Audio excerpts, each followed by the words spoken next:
On the occasion of World Tourism Day, Tripura Tourism Development Corporation organized a march from in front of Ujjayanta Palace, which was inaugurated by Tourism Minister Pranojit Singh. Department Secretary Kiran and Director of Department TK Chakma and others were also present.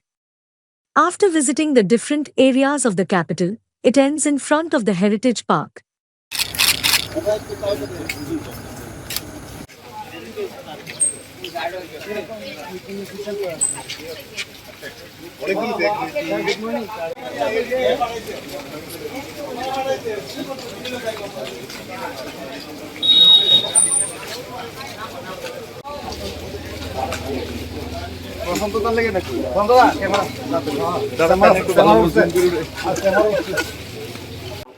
তার মধ্যে দিয়ে আমাদের এই রাজ্যের যে অর্থনৈতিক পরিকাঠামো তাকে আরো বেশি শক্তিশালী এবং দৃঢ় করে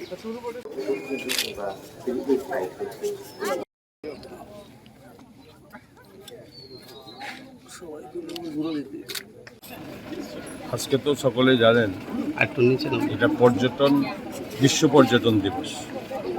এটা প্রত্যেক বছরই 27শে সেপ্টেম্বর বিশ্ব পর্যটন দিবস আমরা পালন করে থাকি সারা পৃথিবী। এবছরও ইন্দোনেশিয়ার বালিতে এটার এই কর্মসূচি পালন হতে যাচ্ছে এবং তার অঙ্গ হিসাবে আমরা আমাদের এই রাজ্যের এই পর্যটন দিবস আমরা পালন করতে যাচ্ছি। এবং শুধু এটা আজকে না, আমরা গত 6 দিন ব্যাপী 22 তারিখ থেকে আজকে পর্যন্ত